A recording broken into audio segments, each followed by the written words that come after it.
a heavyweight title kind of night at Fury FC 58 from Gillies in Dallas. But first we get things going with a stacked prelims broadcast featuring some of the best up-and-coming talent in Fury FC. It's time for these fighters to bring the Fury. And welcome in, I'm Raheel Ramsanali, joined by the black belt Michael Alexander, the future champs Alex Morano. And man, what a fun card, prelims to get us going, guys. Yeah, so far I'm looking forward to having a bunch of local guys here from Dallas. Fury doesn't come to Dallas very often, but here we are. Yeah, and the production value of these Fury shows is out of the park. This is such a great moment for these amateurs and these new pros to shine. All right, we'll see what these guys have. Let's get this night going on our prelims broadcast at Fury FC 58. Let's go inside to Wayne Leggett. Good afternoon from Gillies in Dallas, Texas. This is Fury FC 58. Lunsford versus Lane for the Fury FC Heavyweight Championship. But first, please welcome to the cage for your opening contest, Peña Alamov. All right, so we're getting things started with this awesome amateur fight. Peña Alamov, 3-2, fighting out of Arkansas, went 2-2. And look, for a lot of these amateur guys, just getting that experience, getting in front of a really nice crowd, as we mentioned in our open. This has got to be some extra energy for these guys. Yeah, Peña Alamov, you know, he's from Turkmenistan. He's one of those guys. He's got five amateur fights, and all of them have gone to decisions. So this guy is willing to get in there and grind. He's willing to get in there and trade. Doesn't take a lot of chances, so he's really, really difficult to have opportunities to beat. And so he's just one of those guys that he's got a very specific goal. He wants to be the first Turk fighter to make it to the UFC. So I expect him to be really, really focused this fight. I expect him to have a really technical fight. Yeah, and you see in his corner, he has new middleweight prospect, Joseph Uglyman Holmes, 185er, fought on the contender duel. He's got some really good coaching and some really good just examples to kind of lead by. You see, for these Amis, so much of it is just making sure finding your style, finding that comfort level, and that's exactly what Peña is doing. We go back inside Wayne. Please welcome to the red corner, Austin Collada.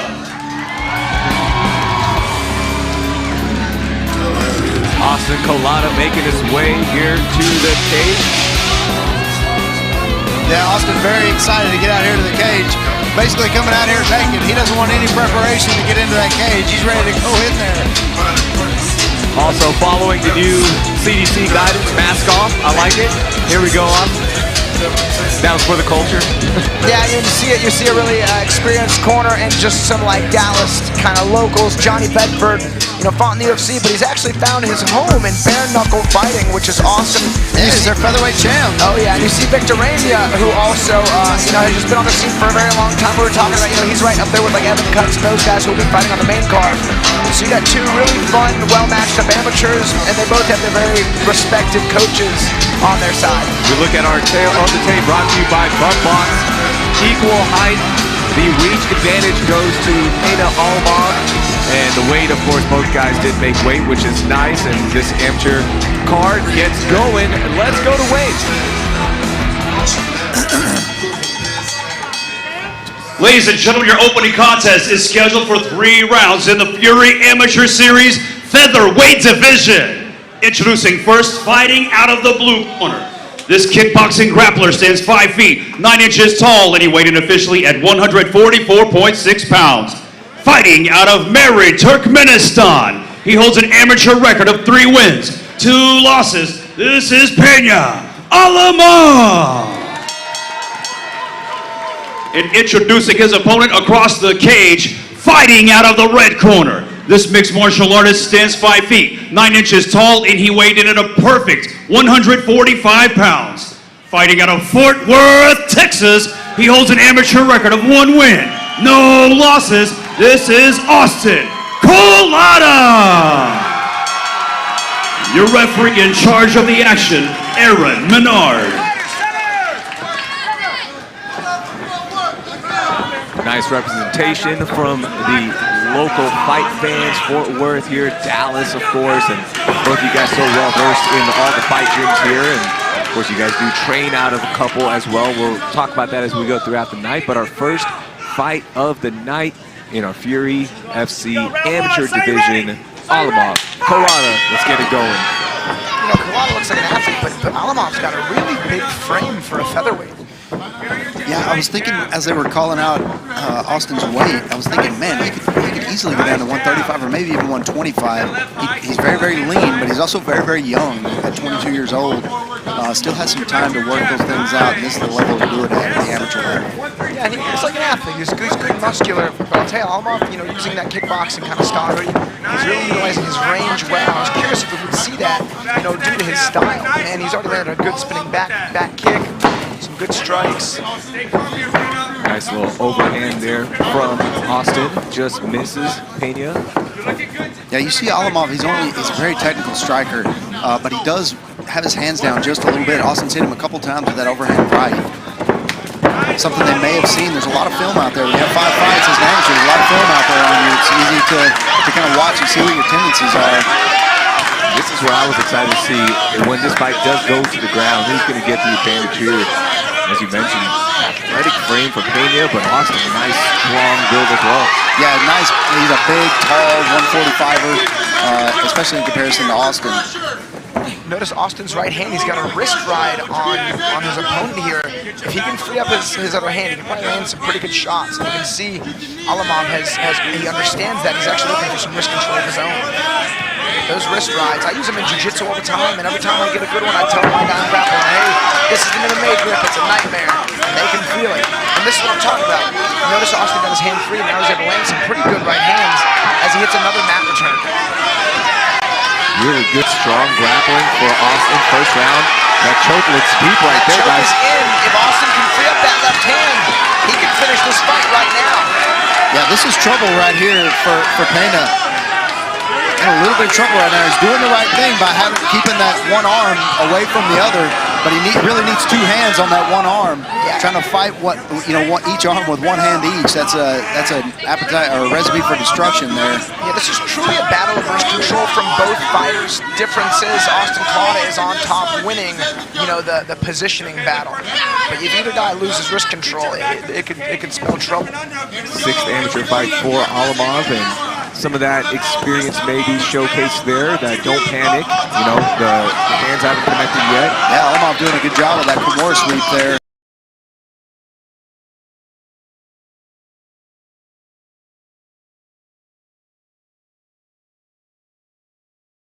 Looks like he was going for the Kimura, but Austin did a good job there of kind of burying that wrist. Yeah, he identified it and was actually able to counter the counter by stepping over. At this point, Alamov needs to bail on that Kimura grip, you know, look to frame and maybe try to hit a get up. 10 seconds left here in our opening bout of the night. By the way, amateur rules here, 3 rounds, 3 minutes. And we're going to go on to the second round here. Nice active first round for Austin Kalada. Yeah, and I say this all the time, the biggest difference, in my opinion, in grappling for jiu-jitsu and grappling for MMA is wrist control. When you're doing jiu-jitsu, you're not worried about punches. When you're grappling MMA, you're mostly worried about punches, so your hands almost never leave the hands of your opponent. Yeah, there's not much worse feeling than getting your hands trapped somewhere and your opponent doesn't have his trap. It's a very uneasy feeling. Take a look at some of the highlights from that opening round. A nice high kick connected there for Alamov. Yeah, Alamov did a good job using his strikes. He didn't throw many combinations, though. It was just one strike, one kick, one punch at a time, and it made it really almost risk-free for Austin Kalada to time the shot, as he very effectively did, and score the takedown, hit some back control, and actually almost finished this fight. We see that almost submission there for Austin, but just couldn't get the hands connected, not deep enough, and good work by Pena Alamov to get out of that. So we go to the second round. Let's see what these guys have. Here we go. Ready, fight! Aaron Menard making sure the distance is right. So you see Alamov actually now shooting in, which I believe is a bit stylistically uncharacteristic. Yeah, maybe wanted to show that he could be effective on top, but you know his striking was very, very effective in the first round. It's a bold strategy. You know, you out-strike a guy, but then he out-wrestles you, and then you start the second round with the strategy where you had just lost. I mean, I think bold was a nice word to use, but now he's on his back, effectively losing the position game. Didn't let go of that right shoulder as well. Just committed to that and now gives that position. Oddly enough, and this is a weird bit of a psychological battle, but when guys are tired... He's got a nice triangle here.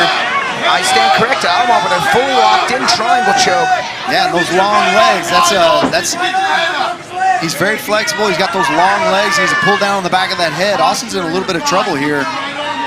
So notice Austin's right arm is trapped, and it's actually making the choke a little less extreme, but if you pull on the head hard enough, you could absolutely put him to sleep and get the tap. Alamov could really... Oh, and there's the tap. There it is. On cue there in the second round, Pena Alamov. An impressive submission from Alamov, and I stand corrected. Perhaps getting this fight to the mat was the right idea for him as it got him the victory and the finish here in this opening fight.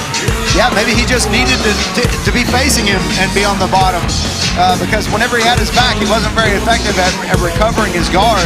But from the bottom, threw up that triangle very, very quick, set it up very, very nicely. Yeah, you know, the triangle was such an apparent attack there. I kind of assumed Kalana saw it coming, was going to easily pass, but I'll tell you, Alamov locked it up with the quickness, put some pressure on, and got that finish. Yeah, and he locked it up from the finishing angle, so it wasn't like he had to adjust. It wasn't like Austin could stack him. It was basically at the angle whenever he locked it up. So you see here, he goes in for kind of a half-hearted takedown. Now I wonder if he kind of wanted to be on the bottom. He had kind of a weird reverse omoplata there that wasn't really effective. And then immediately you see the angle right there. He's got the angle as he locks it up. Yeah, Alamov's left leg was actually pinned under Austin's legs, but Austin kind of let it free, which is what gave him the triangle. I mean, I didn't see that submission, you know, getting locked up. And sure enough, once it was in, he got the finish. Yeah, you have to recognize that hand position, and Austin wasn't able to. Ladies and gentlemen, the end comes 1 minute, 10 seconds until round number 2, declaring your winner by tap out due to a triangle, Pena Alamov. Congratulations to Pena Alamov, moves to 4-2, and a nice learning moment for Austin Kalana. And we go back inside to wait for our next fight. Just a second as we get our final congratulations out of the way.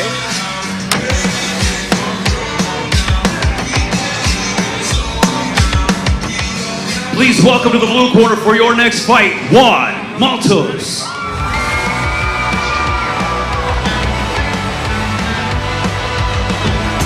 right, our second amateur fight on our prelims broadcast for Fury FC 58. Don't forget, we will be on UFC Fight Pass starting at 4:30. Alex, I think this is we've been calling fights now. This is our 4th fight together. This might be the first Tupac introduction, so I keep track of those kind of stats as well. So cool, yeah. Shout out to Juan Malto for rocking a little pop. Yeah, I appreciate that. I really enjoy just kind of breaking down the technical action in the cage. We got another good contest here. Malto's 2-1, his opponent. Zenguia 2-0. You know, 135ers, both guys in good shape. You know, it's always fun seeing MMA fighters walk out in Muay Thai shorts, and that's what Juan Maltos has now. So I expect good things in the striking department from this fighter. Yeah, Maltos won back in August of 21 at Fury FC 49 against Kyle Peterly. He's had 2 Andy fights in 2019 as well, but didn't fight again until 2021, Michael. Something that he's just starting to get back into. And again, a lot of fighters took that break where we had the pandemic, so understandably so. Yeah, it was almost a forced break, and Fury was pumping out fights. That's why I love this promotion so much. Please welcome to the red corner, Armando Zuniga.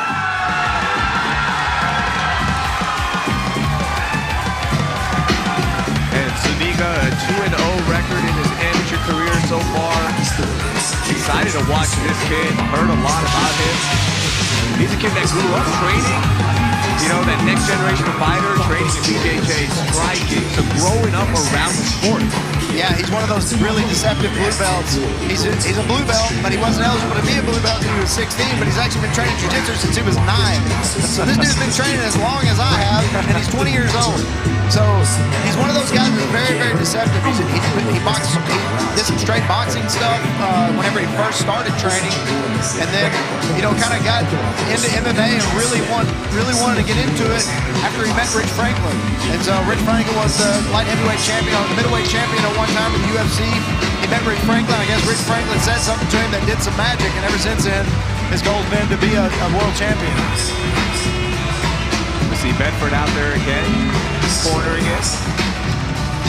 So not only was this guy fighting in jiu-jitsu at 9 years old, but his father admitted to me that he built him a makeshift ring in his backyard, and they had a fight club as kids, and they would sit back there and he would fight his neighbors, he'd fight his friends, he'd fight all kinds of whoever wanted to fight him, he would fight. So this kid kind of grew up the hard way, fighting in his backyard, inviting people to fight. You don't see that very often. I had my fair share of backyard fights before I started training. Oh, me too. Let's go inside to Wade and get our official introductions for our second fight on our prelims card. Ladies and gentlemen, your next fight, brought to you by SheathUnderwear.com, is scheduled for 3 rounds in the Fury Amateur Series Bantamweight Division. Introducing to you first, fighting out of the blue corner. Standing 5 feet 8 inches tall, he weighed in at 135.2 pounds. Fighting out of San Antonio, Texas, he holds an amateur record of 2 wins, 1 loss. This is Juan Malto. And introducing his opponent across the cage, fighting out of the red corner. This mixed martial artist stands 5 feet 10 inches tall, and he weighed in officially at 135.4 pounds. Fighting out of Dallas, Texas, he's undefeated as an amateur with a record of 2 wins, no losses. This is Armando Zuniga. Your referee in charge of the action, Steve Armstrong.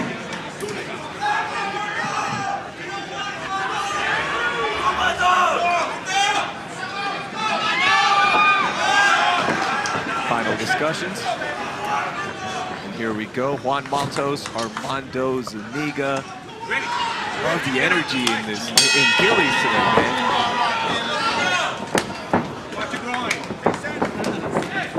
Big shots exchanged early here from both men. Malto's really bringing the heat early. Connects to the left hook.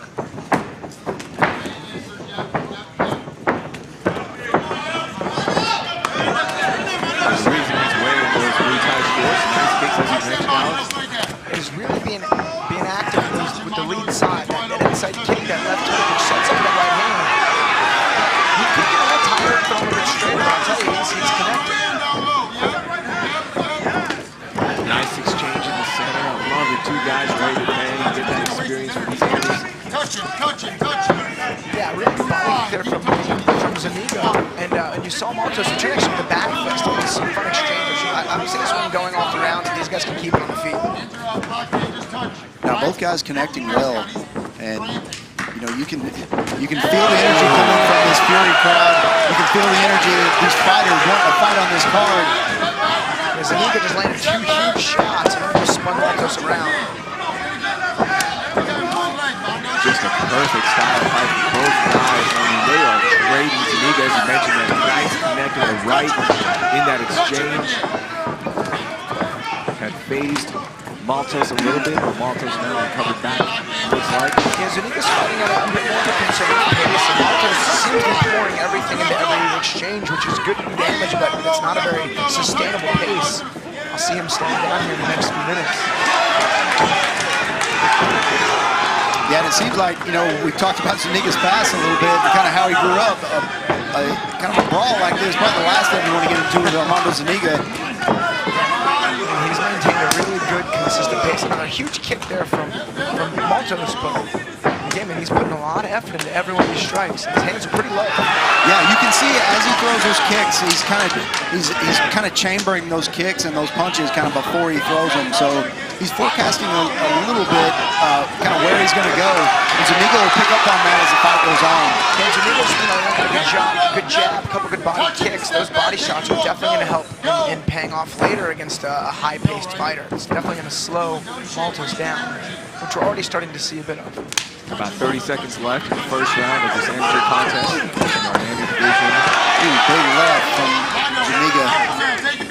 Blood of the nose, a bit of Maltos. You hear the crowd erupt with every connection by Zuniga representing Dallas. It's cool, you know, you see Zuniga being patient, and you see guys like this, their pace will actually increase as the fight goes on. Yeah, especially as they get that energy. Ooh, Maltos connects there a little bit, maybe stuns Zuniga for just a second. He landed well, Zuniga sort of moving his head. Great first round. Man, that was a brilliant first round. Love to see that from two young guys trying to make a name, trying to get that experience. Wow. We'll take a look at some of these highlights in a second. Maltos with that final connect, as you mentioned, Michael. Just about 5 seconds left in the round. Yeah, you see these guys are just throwing bombs on each other at first when the match first started. They calmed down a little bit. At first, Maltos was the one landing the hard shots. Zuniga, as he calmed down just a little bit, started to land, started to pick up the pace a little bit. And we saw Maltos kind of fade just a little bit towards the end of the round. See some good exchanges here.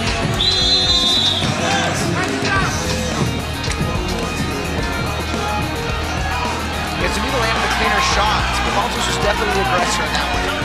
That was that right hand that staggered him right at the end of the round. Here we go, second round, 3 minutes in the round. Amateur rules. Zuniga, Maltos. Yeah, I usually want the fighters to get their full recovery, but man, I'm excited for the second round. I was like, let's go. These guys didn't skip a beat. And Maltos gets hit. Yeah, he takes a step forward every time he gets hit. Blood comes out of his nose and he marches forward. And you see, it looks like his mouth is open as he's approaching, but it's actually not. He's clenching his teeth. He's got his mouth open and kind of showing him his fangs. Good liver kick there from Maltos. Yeah, if that was with the toes instead of the top of the foot, Zuniga might be in some pain right now. Maltos is literally biting down on his mouth guard and throwing his shots. Another good jab of the body from Zuniga. Yeah, just like the first round, sorry, Alex, the pace. You know, he came out really pushing the pace, did Maltos, or excuse me, yeah, Maltos, and he's doing a good job of that right now. Man, that's disheartening to get a body lock. Pick the guy up, tilt him, and try to slam him, and the guy just puts his foot back down. But when you're hitting those rear body lock dumps, you have to initiate the tilt as soon as you initiate the lift, so the guy can't do that. And not even a huge mistake, but it definitely burns some energy. Yeah, and the alternative to that is kind of throwing him over your body instead. Kind of just almost suplex style. Yeah, just suplex style and kind of throwing him over your hip instead of trying to just pick him up and put him down. Typically, it depends on where that lock is. If the lock is too low and their feet touch the ground before you make that turn, it's going to be really difficult to get him to the ground. It's a good job there. A nice double leg. Great wrestling and then jiu-jitsu right there. Yeah, nice direction change, Alex. As he got in there, nice direction change to finish the takedown. Then he continued that momentum pass for the guard pass. And if you guys can see Zuniga's left arm, it's under the head of Maltos. That's what we call a crossface. And you use your shoulder to control the spine of the bottom man. It makes it very challenging to get off of your back. See Zuniga trying to get that knee in as well, make it as uncomfortable as possible. When I teach escapes, we do a lot of anticipation of the crossface, and we try to block it before it's ever available. And because I'll tell you, if you get a high-level grappler on top of you with a good crossface, you're not getting up until they let it go. Takedown occurred around 120 of this round. Still working with Zuniga. Zuniga got about 30 seconds to work from this mounted position. It's not a good position here. You see Maltos trying to just grab on and control his posture to keep him down. To try to keep those punches, the damage from those punches, as minimal as possible. You know, and this is the quandary that the bottom man has. When they wrap their arms around the waist, they stop the distance for punches, but they pin themselves on their back. There's no way to escape if your hands are together around the other guy's back. It's kind of a lose-lose. Yeah, with these 3-minute rounds, that's a decent strategy. But as a pro, when you move to those 5-minute rounds, he mounts you with 3 minutes. You got 2 minutes left to try to get out. And that, there wasn't much time, but there's no way you escape if that's the scenario. So you're going to lose that round for sure. Take a look at round 2 highlights. There was a really good kick here from Maltos. It actually really reddened up the right side of Zuniga. That'll come up here in the next highlight. Zuniga with a nice slip and rip there. There's that kick you talked about, Alex. A really well-timed double. Watch how it changes the angle and then instantly circles around and passes the guard. Really good grappling there from Zuniga. Yeah, Malto's made the mistake of sitting on his butt there and not using his hands to try to create some distance there to maybe get him in his guard instead of letting him pass. And then the mount with about 30 seconds left in the round. It could very well be 1-1 going into this third round. The first round was a little bit harder. Both guys were so active. Malto's pushing the pace early, then Zuniga coming back, winning the second half of that first round. We go to our third round here, 3 minutes. I expected Malto's pace to fade, but it has not. He's a high output fighter. Good for him. He came prepared for this fight. Love seeing the younger guys going with the plan, stick with it, see how they execute it. As you mentioned, that pace has been good.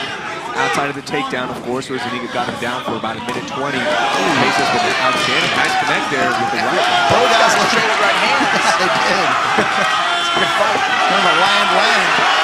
There we go. Armando Zuniga starting to turn it on now. You see his corner, Johnny Beckford over there, going crazy right now. Wanting him to keep that going.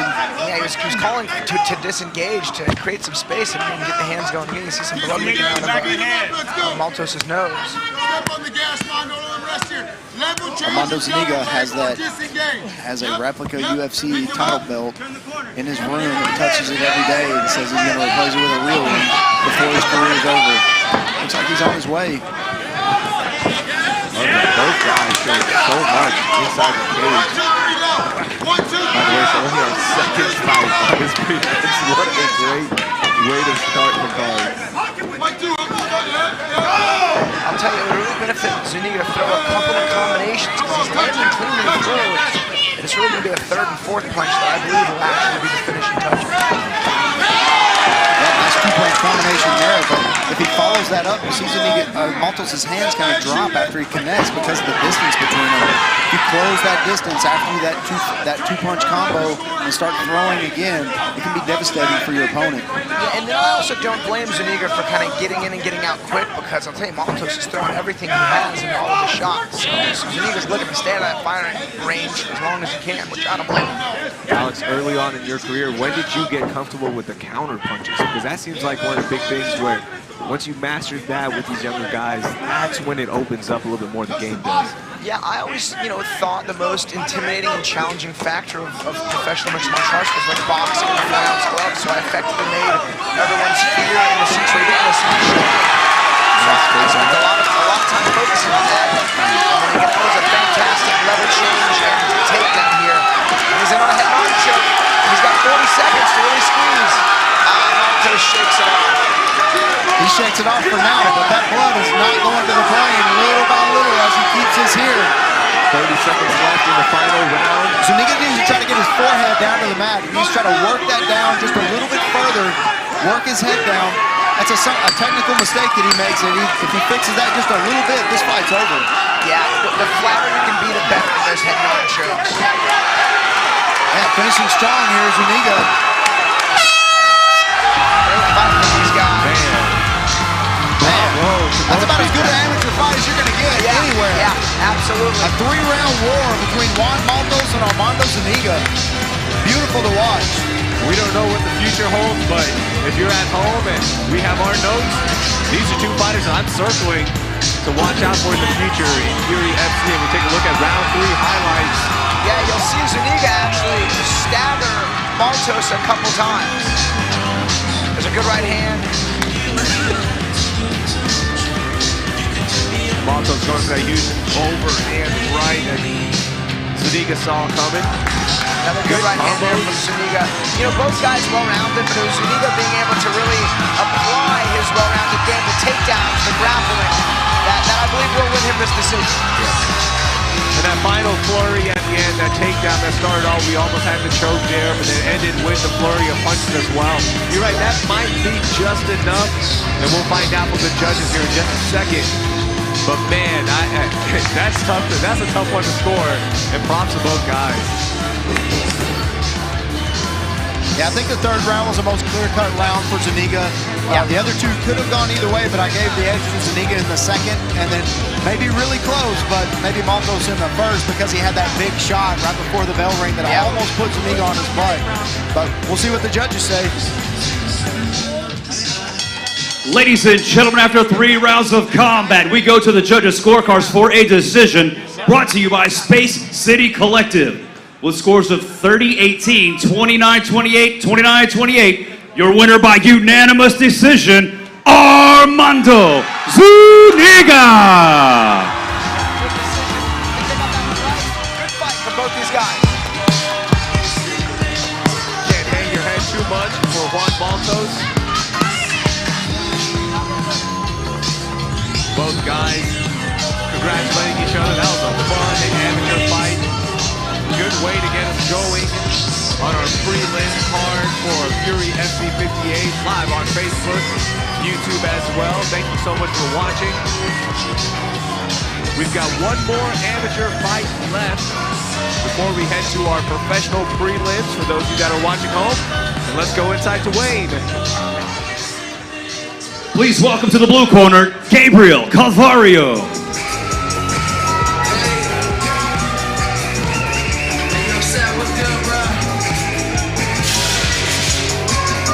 Gabriel Calvario making his way to the cage. Featherweight showdown. Gabriel took some time off here. You know, he's 0-1. He's only had a loss, but that loss was in December of 2017 for LFA. So this happens a lot with amateurs. You'll see it. They'll come out, they'll take a fight, they'll lose that fight, they'll see what all they had to work on and the things that they thought they were good at. They'll start working on those things that maybe they weren't successful at. Let's see how it goes almost 5 years later if he's able to bounce back from that loss. I'm sure he's made some drastic improvements. You see Austin lights out lingo in this corner. I expect really good boxing here out of Gabriel. Looking really in shape as well is Gabriel. And we'll see what he has after that long delay. Yeah, and anytime a fighter like this is, you know, no matter what his record is, when he fights out of a gym like Fortis or, you know, or F3, you're going to have quality training partners, you're going to get quality rounds. You're definitely going to see an improvement from what we saw 4 years ago. Please welcome to the red corner, Xavier Young.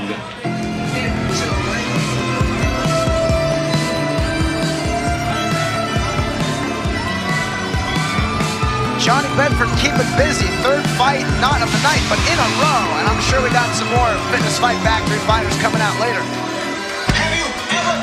Yeah, and every one of Johnny's fighters have come out so far with no shirt on, no shoes on, no nothing. They're ready to fight back there in the locker room. You know, Grease them up, get in the ring, and let's go. You know, that's something I've always done. I get my mouth guard in, and my cup on, and my gloves on as soon as I'm able to, and I wear them for a few hours before I fight so I can really get like the wrist articulation and feel and breathing down. And yeah, you can see on these guys, I mean, it seems like they have a bunch of guys to warm up with, and they've all come out ready to fight before the fight's even going. Love that. Love seeing that for Bedford and his guys. A lot of good local talent around here, man. Yeah, and also, I think the fewer tasks you have to complete on your way to the cage, the less your nerves get worked on. You know, if something goes wrong when you're taking your shirt off, you can't fit it over your gloves, whatever it is. Yeah. I've had that before where I wore a hoodie out. I couldn't fit it over my gloves. We had to cut it to be able to get the sleeves over my gloves, and it was terrible. Ladies and gentlemen, the following contest brought to you by BumpBox.com is scheduled for 3 rounds in the Fury Amateur Series Featherweight Division. Introducing first, fighting out of the blue corner. This mixed martial artist stands 5 feet 8 inches tall and he weighed in at 147.2 pounds. Fighting out of Bakefield, California, he holds an amateur record of no wins, 1 loss. This is Gabriel Calvario. And introducing his opponent across the cage, fighting out of the red corner. This freestyle fighter stands 5 feet 10 inches tall, and he weighed officially at 144.8 pounds. Fighting out of Dallas, Texas, today he sees his first victory as an amateur. This is Xavier Young. Your referee in charge of the action, Aaron Menard.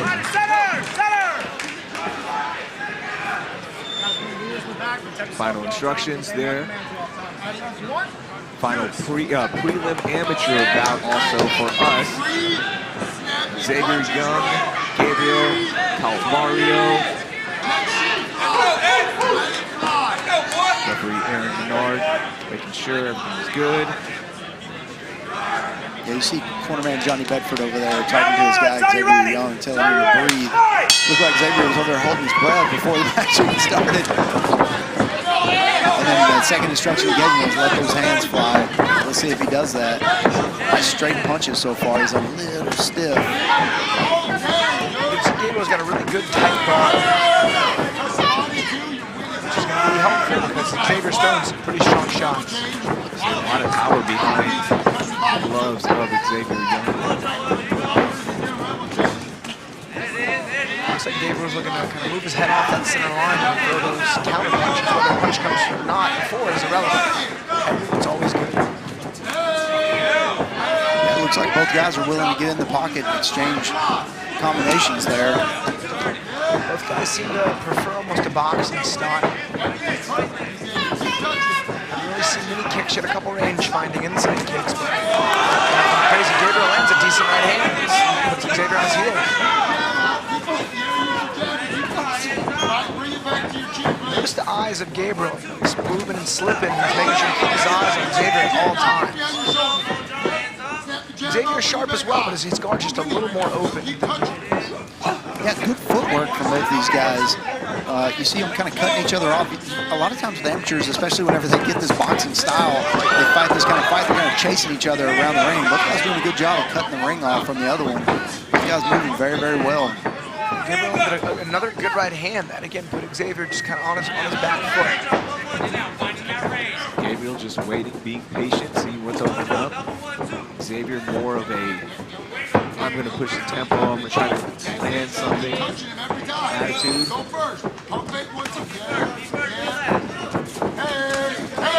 Nice right hand, Xavier. It's a good fight. Looks like a boxing match on my hands. Boxing match in 4-ounce glove, though, is not very forgiving for either guy. No, it's not. And most people think that those 4-ounce gloves are to protect your opponent's face. They are absolutely not. They're to protect those hands, and that's it. And they provide very little of that. So those when you get hit with those 4-ounce gloves, if you've never experienced that, don't unless you plan on doing this for a living. You guys stop by at a Fury card, we can set it up where Alex can. If you're watching at home, Alex can demonstrate for a very low price. Yeah, that's right. And the signing of a waiver. Yeah, there's a small waiver you have to sign, but other than that. Really good range managing here from Gabriel. He's just sliding right out of range, but pressuring anytime he has the ability to. See one of the rare kicks in this fight. Thrown by Gabriel, 10 seconds left in the first round. So this is what pressure really pays off. You know, a good flurry can steal this round for either guy. It's a good round. That's a tough one to score. You got the quality there from Gabriel, but you got the quantity there from Xavier. I mean, that's really anyone's round. No guy can bank on winning that round.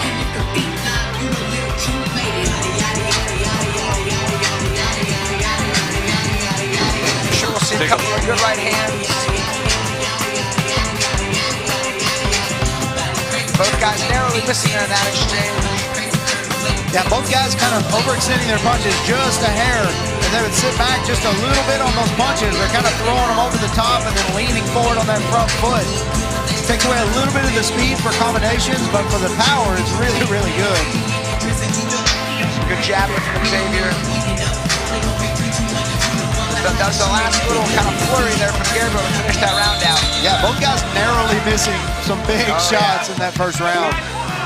We'll see what kind of adjustments both corners make now in the second round. The first round was pure boxing round. See if that second round mimics it, or there's some minor tweaks here.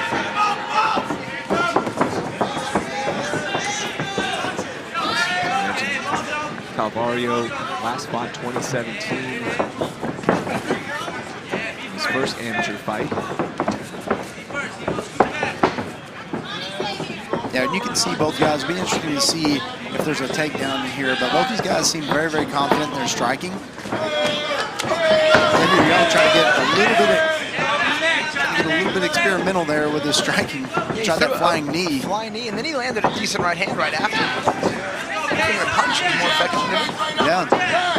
If you don't know, one of the rules for amateur fighters is that you cannot do assisted knees. You can knee people to the head as long as they're not a ground opponent, but they can't be assisted knee. In other words, there's no tie clinches and pulling them down into knees. But a flying knee, perfectly legal.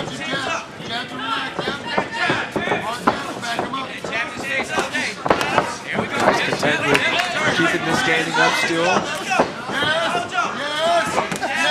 Man, if Xavier Young would relax a little bit and just let those hands fly, his hands are just coming so hard. Yeah, he's got some stiffness to his shots, especially that jab. Yeah, he does, man. Takes a little shot at the chin right over his right shoulder, or his left shoulder there. The right hand from Calvario. Nice little exit right there. Xavier's been a lot more active here than Gabriel. That's going to play a significant role here in the judge's decision. Because they're both landing good shots. Xavier's just throwing in. Yeah, and I looked at their, I'm big on body language between rounds. What do they look like? Is one slumped over and is one, kind of staring at the other one or ready to get back in there? Both these guys were staring at each other. Both these guys standing tall on the stool, so it didn't seem like either one of these guys had cardio problems or felt like they weren't in this fight. Yeah, I noticed that coming in the second round, neither guy was really sweating much. There's some big body shots there. Oh, huge uppercut! Wow, that is it. Big knockout here for Gabriel Calvario. Yeah, Big man. right uppercut. We'll see the highlights, but man, that put Xavier down. Alex, I think it was those body kicks. I think he was kind of trying not to grab his around his waist because I think it knocked the breath out of him. Landed a couple of body kicks. I think he put his hands down, and then that uppercut was wide open. You saw him immediately hunch over after that second body kick connected. It almost looked like a cup check, but it wasn't. It was right above the midline. And you're right, that's when the hands dropped. And that is it. We'll take a look at the highlights right here of round two. And you see he started off the round with that flying in, then followed up with a couple of punches there that landed. They were kind of glancing, but they landed. Good shot, overhand right by Calvario there. There you see that body kick. Here goes another one. You see that one right here? He tried to run from him a little bit. You can see he's out of breath right there. There goes another one. That one took the rest of it. And then boom, uppercut right to the chin. Yeah, it stuck right on his elbow, right on his liver, right side of the body. Next hit right on the waistline, and then into a left hook right uppercut. Yeah, good stoppage. It almost looked like Xavier was looking for a cup check, like to stop it. I don't know, but yeah, that one was like right on the line. Yeah. The punches did the damage. I mean, I think that was a good. I think it was an okay call considering how we were literally towing the line right there. Yeah, and it looked to me like it was his shin also. His shin kind of across his belly. Yeah. Even though it was low, it was above the short line. I don't think it was a low blow. No, I think it knocked the breath out of it or might have got him in the liver a little bit. So Gabriel Calvario gets his first win in his amateur career. Congratulations to him.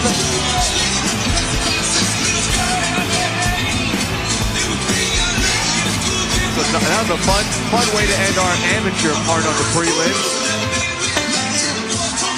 And don't forget, Fury FC 58, Lane versus Lunsford for the heavyweight title on UFC Fight Pass starting at 4:30 p.m. Make sure you join us. Get your subscriptions in right now.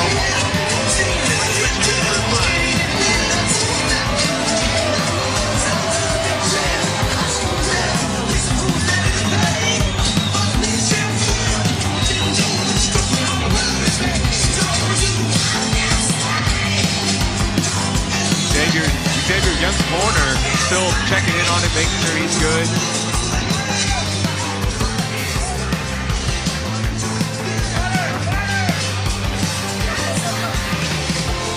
Last check there from as well. Medical corner, make sure everything's good. And we go inside to Wayne Leggett to make this official. Ladies and gentlemen, the end comes 2 minutes, 7 seconds into the second round, declaring your winner by knockout, Gabriel Calvario!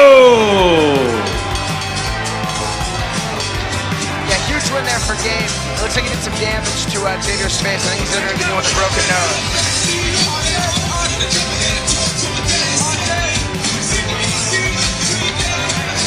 Yeah, that last shot did connect really hard. That's what they were checking in on. So congratulations to Gabriel Calvario. We get our final pictures. Congratulations in. It's the best feeling in the world.